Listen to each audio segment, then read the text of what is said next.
Still touched by our recent Machu Picchu trail in Urubamba, we stock up on natural health foods in Mercado Centrale and prepare ourselves for a New Year's party like no other. Es más suave, más suave. Este sí es otra forma. Did you hear that? Esto, ajá. Chica loca, pero bonita, chica loca, pero bonita.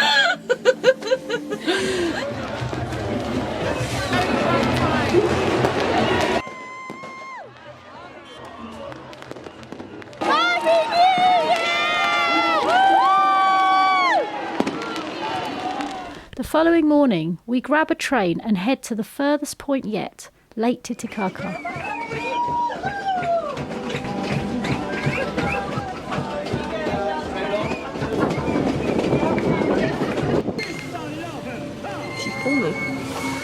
It's not very close, isn't it? Floating upon the calm, shimmering surface of this lake are the Uros Islands, the most distinctive human settlements on Earth. The Uros people build entirely out of totora reeds, creating incredible floating communities that drift gently on the high-altitude waters.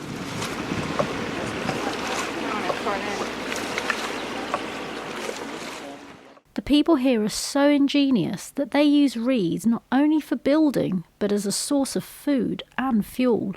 But beyond their unique culture and environment, the Uros Islands also hold a modern mythology.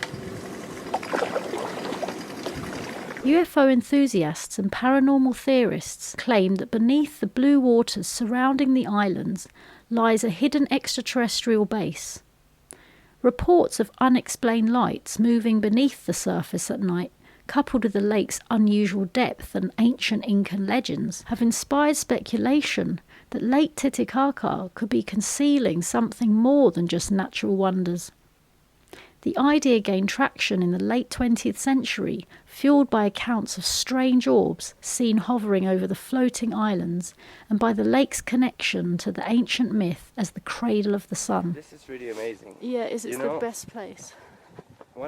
For the Uros people themselves, such theories are often regarded as a mixture of amusement and mystique. Some local guides acknowledge the stories as part of the region's modern folklore, blending the sacred legends of their ancestors with contemporary fascination for the unknown.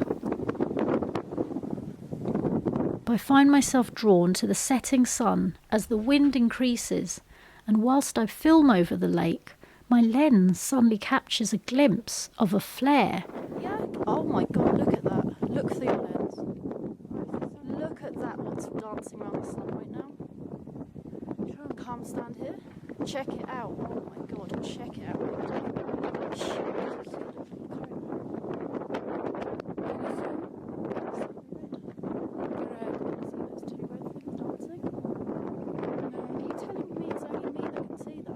See those two red things dancing on the sea? Everybody sees it different. Look. Oh my God. Can you zoom in? No, I can't. They're dancing. Oh, now I see it. Yeah. These are the plasmoids. This is what I'm talking about. But they take different color for different people. See, for you they're really red. They're bright red. Zoom. Yeah? Yeah, zoom. Zoom. They're going. No, you can see. Usually when you zoom, they get bigger. Look, I can only see them from this distance. They're beautiful. Oh my God. As I watch these dancing orbs, my heart lifts and I feel overjoyed.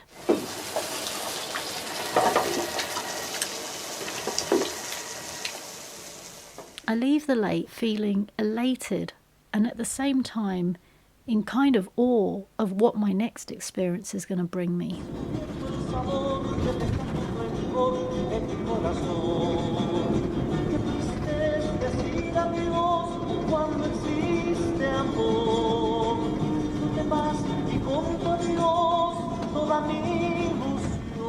It's okay, but that's possibly because I don't eat. Yeah. Yeah, if you've got a bug and you eat, it will react. So I'm just not eating. I'm fine. We are heading to Colca Canyon to watch the condors soar.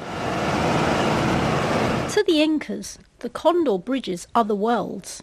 Hanan Pacha, the upper world of gods and celestial beings, Kai Pacha, the world of the living, and Uku Pacha, the underworld, or the realm of ancestors and the dead.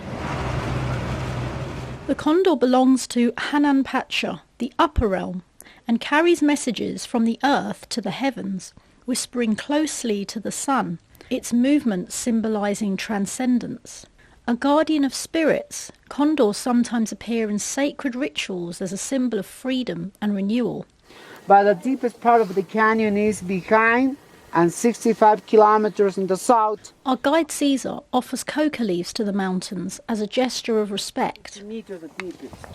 So there are the canyons like a wash. I wonder if the condors telepath amongst themselves about us humans, standing just as the Incas once did, on the edge of the canyon, and I wonder what they have seen during their timeless reign.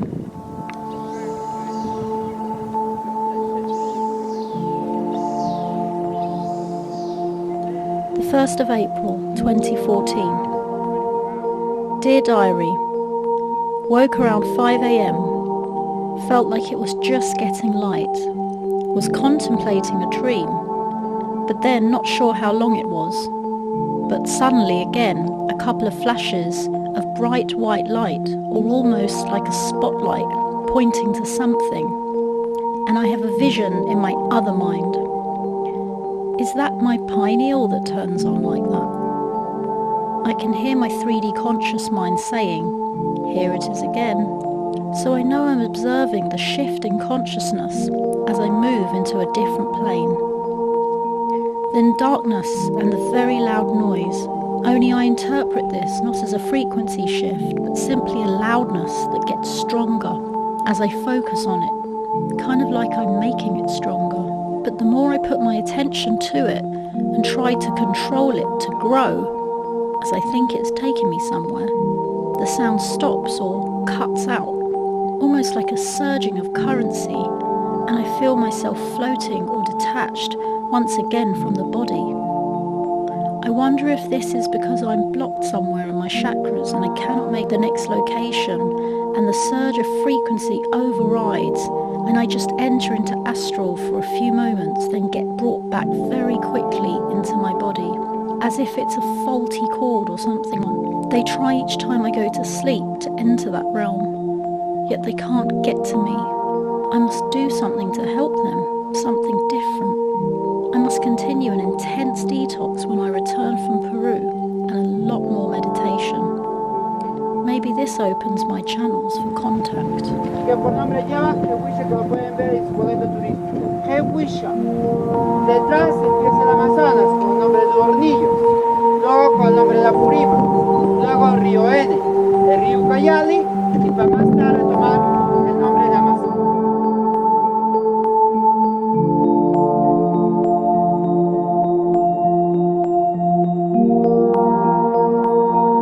Say hola. Hola, What's your name? Caesar. What are you doing? I took my ice cream.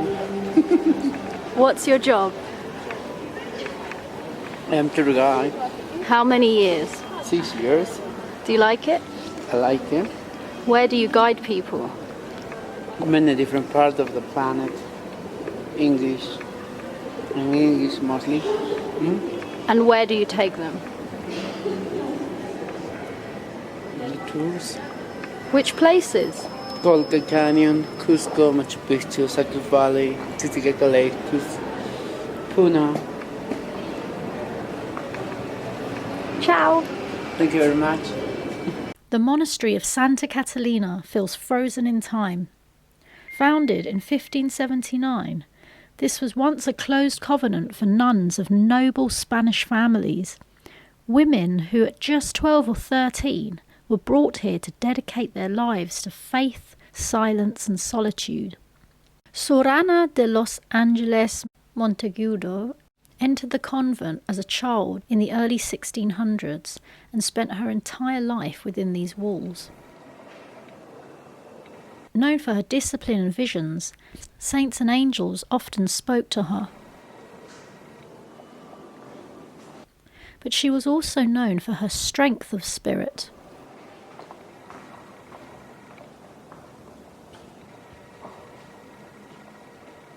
At that time, because many nuns were from wealthy families, their cells were richly furnished and servants would tend to them.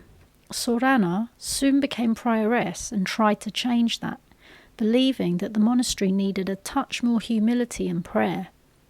Suddenly, an enemy of the sisters, some plotted to even poison her, but Sorana continued on quietly, and when she died in 1686, people said a light filled her cell and the air smelled of roses. No machines.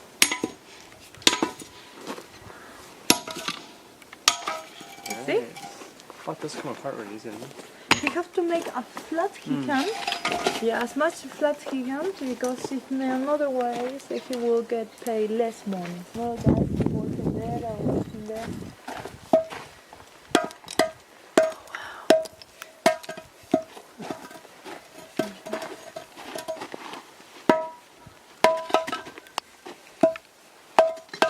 How many years has he done it?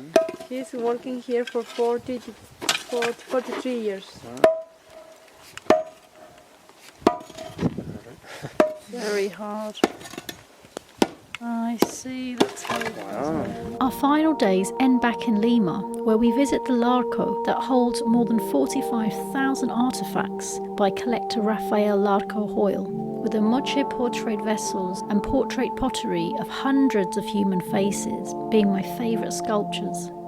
And then it's onwards and upwards for the next part of my journey into filmmaking, led by my ever-growing fascination with experiencing the world.